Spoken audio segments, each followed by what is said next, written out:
Hi everyone, welcome back to episode 20 of the Hook and Conversation series 5 steps to build a GTM strategy that actually works.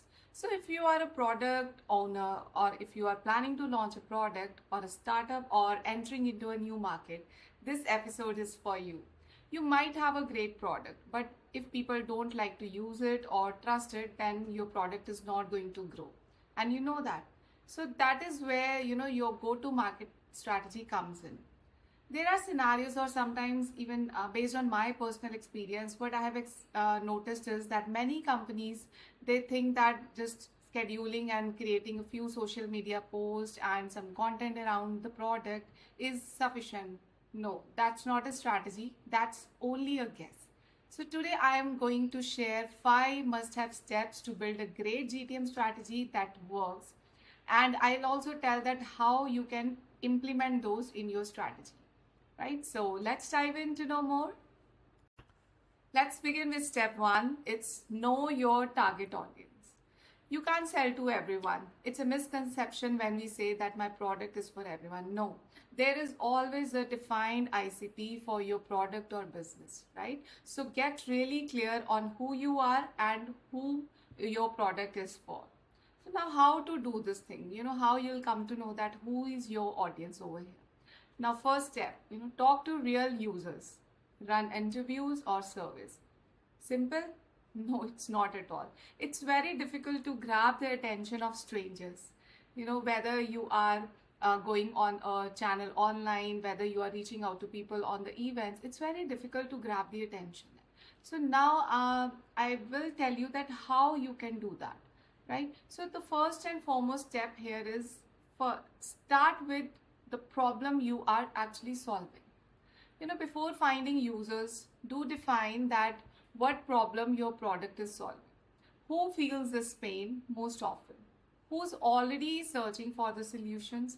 This gives you a clarity on who to target over here. Because once you know that this is a problem that my product is fixing up, then it will be easy for you to reach out to the people or who have actually been into that problem before, right? Or who are looking for the solutions for their partners or some other third person. So define that what problem you are fixing before moving on to searching for your target audience. Next is go where your users are already hanging out. Nowadays, everyone is aware of various or multiple channels where they go and ask for solutions or they look out for services, right? So your ideal users are already talking online. You just need to show up. For instance, there are so many places to look at. First is your Reddit. Subreddits related to your niche. Example, maybe UX UI design or startups or freelance. Then is your Facebook or LinkedIn groups. Join relevant communities and contribute before you directly ask someone. Because that if you will ask directly, that will become a salesy and nobody likes it, right? So then is your Slack or Discord communities. This is one of the most evolving communities nowadays, and you need to be active over there if you are finding your target audience. So many niche SaaS or startup topics have private groups. You can search on sites like Slowfile or Discord for that particular groups, and then you can join on the Discord communities as well. Then is your product hunt or discussions or indie hackers maybe. People here love giving feedback. So from here also you'll get an idea that who is looking for solutions or who is actually providing feedback related to your product, right? So just a small tip over here. Don't pitch, just ask for insights here. For instance, hey, I'm building something for freelance designers who are struggling with the invoicing. So can I ask 2 quick questions? So initially when you are reaching out to people who don't know you, then make sure you are not salesy in the very beginning and try to listen to them first, understand their problem, then later after you can propose a solution or introduce your product afterward, right? And then the third step over here in searching out your target audience is reach out on LinkedIn without spamming. Yes, that's important. You can find out 10, 20 people who fit your target profile based on the problem you are solving or based on the groups if you have joined anywhere. Then send a message link. Now here also I will focus on that no spamming or no sales your promotional pitch over here, because if you want to connect with someone, make sure you show genuine interest in connecting with them. For instance, hi there, I am building a tool to help so and so users with this particular problem. I would love to learn from your experience, and would you be open for a 10 minutes feedback chat? Totally casual, no sales over here, right? So keep it human, mention their role clearly, ask for advice, not a sale. Another thing what you can do is you can offer a small incentive maybe, because if you are looking for a real user feedback, then I think a barter systems works really well. So if you are ready and if you are open to offer such incentives, then I think there will be many people who are willing to spend some time on your product or filling out the surveys or interviews, right? So people are more likely to respond if you are giving something in return. Maybe a free coffee gift card, early access to your product, which is very important, shout out on your LinkedIn post, or entry into a small giveaway.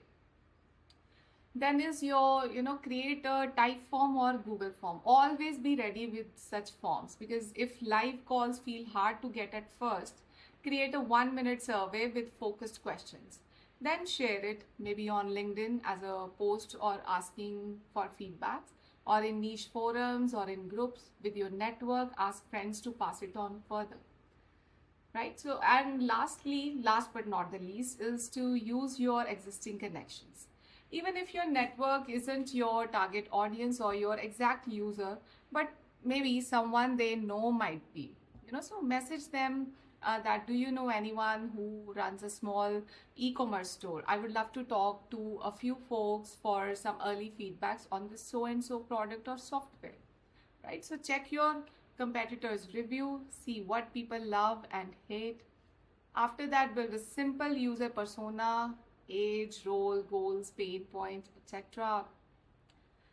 Right? So this will actually help you to know your customers, and then you will be able to reach out to them at the right time. This might take some time because building ICP is very crucial for your product, and will definitely be beneficial if you will spend time initially. It will give you fruitful results in the future. Hence, the first and foremost, know your audience, prepare a persona over here, reach out to them in a rightly and timely manner, then ask for feedbacks or questions and survey. This will help you define your audience, and then you can move on to the next step. That was all for step 1, and let's move on to the step 2 now. It's define your product's unique value. Don't just focus on what your product is all about. Focus on what it does for the user. Now, then how to do it? List down the features, then map each to a user's benefit. Test your value message on at least 5 people. If they get it fast, you are on the right track. Keep refining and iterating until your messaging is short and strong. For instance, instead of saying AI-powered insights, say make smarter decisions in half the time. No analyst needed. This is how it will create an impression on the users, and they might be interested in knowing more about your product later. Let's move on to the step 3. That's the pick the right channels. It's very important to know that what channels are actually going to provide value to your product, because you can't go everywhere and look out for your audience, because the audience is also divided based on the different channels. Don't try to be everywhere. Go where your audience already is. So how you can do this thing? Use tools like SparkToro or Google Analytics to find where your audience hangs out. Ask your early users where they discovered similar tools or products maybe. Choose 2-3 channels to double down on and track the results. Example here, if your users are HR leaders, LinkedIn and industry newsletter may be better than Instagram or YouTube over here, right? So do pick the right channels and see if multiple channels are working for you. Just try out the first channel, then the second one, and the third one. At the end, you will have a list of channels which are good for your business or product and which are good to target and move forward. So this is step 4 here is align your teams. Sales, marketing, and product should be rowing in the same direction. I have earlier introduced so many other episodes which are related or focused on the misalignment between the teams and how to tackle that. So you can tune into them as well. Otherwise, always run a shared GTM kickoff. Align on messaging, goals, and who owns what. Create a simple enablement document or battle card. Always meet weekly or bi-weekly to share learnings and adjust fast. For instance, marketing team cannot promote a free 30-day trial of your product until the product hasn't enabled trial accounts, right? So always try to create a sync between the teams. This will help them work towards a single goal and towards a positive growth of your product as well. Then is your step 5, that is measure and learn. This will be an ongoing step. You won't get it perfect on day 1, but that's okay, right? So set KPIs for each stage: awareness, interest, signups, and conversions.